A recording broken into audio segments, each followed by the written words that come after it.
¿Qué es el midazolam? ¿Cuál es su dosis? ¿Para qué y cómo se utiliza?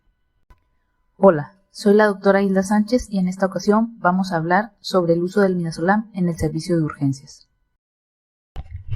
El midazolam es un fármaco sedante del grupo de las benzodiazepinas, hidrosoluble a pH menor a 4 y lipofílico a pH mayor a 4, lo que resulta en un inicio de acción rápido y corta duración.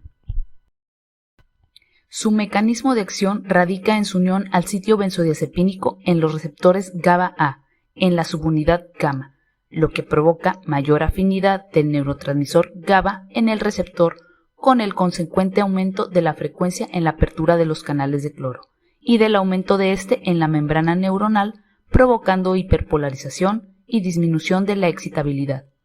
Recordando que el ácido gamma-aminobutírico, mejor conocido como GABA, es el principal inhibidor neuronal. El midazolam posee 6 propiedades farmacológicas que dependen de los niveles de concentración plasmática. Tiene efecto sedante, efecto hipnótico, ansiolítico, amnésico, miorrelajante y anticonvulsivante. Estas propiedades lo hacen ser un fármaco de gran utilidad en el servicio de urgencias y está indicado para tratar las crisis convulsivas, como inductor para la intubación endotraqueal al realizar procedimientos invasivos y para facilitar la tolerancia al ventilador mecánico, manteniendo la función cardiorrespiratoria. Cuando se utiliza por vía intravenosa, tiene un inicio de acción de 2 a 3 minutos, con una vida media de 25 a 30 minutos. Por vía intramuscular, el inicio de acción es de 5 a 15 minutos y su vida media es de 30 a 60 minutos. Finalmente, por vía rectal, más usada en pediátricos mayores de 6 meses, tiene un inicio de acción a los 10 minutos y una vida media de 30 a 60 minutos.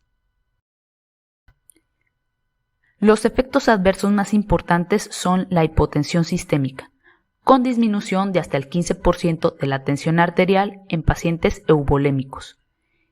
Y el otro es la depresión respiratoria, con disminución de la saturación de oxígeno y el aumento de la presión de dióxido de carbono. Hay que tener precauciones con este fármaco, ya que su metabolismo es hepático, mediante el citocromo P450, por lo que en pacientes ancianos y con disfunción hepática el aclaramiento se disminuirá, provocando un acumulamiento de los metabolitos activos, siendo más frecuente al administrarse en infusión. En pacientes renales también existe disminución del aclaramiento, ya que el principal metabolito activo, el alfa-hidroximidazolam, es eliminado vía renal. En pacientes cardiópatas se presentan los efectos cardiovasculares depresores con mayor frecuencia. Causa tolerancia, dependencia y delirium con su uso a largo plazo y en infusión. La dosis intravenosa para sedación consciente es de 0.05 a 0.1 miligramos por kilo en bolo.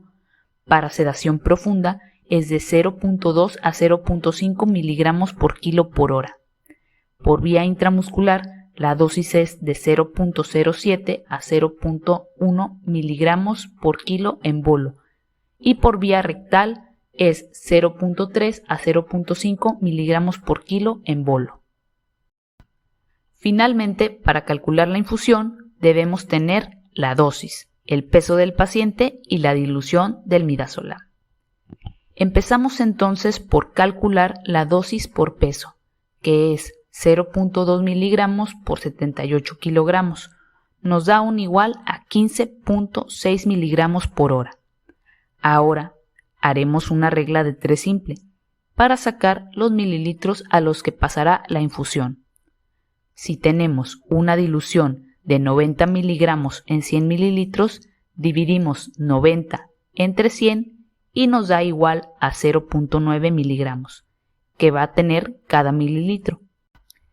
Entonces multiplicamos 15.6 miligramos por 1 mililitro y el resultado lo dividimos entre 0.9, que nos da igual a 17.33 mililitros por hora. Nuestra infusión deberá pasar a 17.33 mililitros por hora para que nuestro paciente tenga una dosis de midazolam a 0.2 miligramos por kilo por hora. Si el video te gustó, recuerda darle like, suscribirte y activar la campana de notificaciones. Sígueme en redes sociales y gracias por llegar al final del video. Hasta la próxima.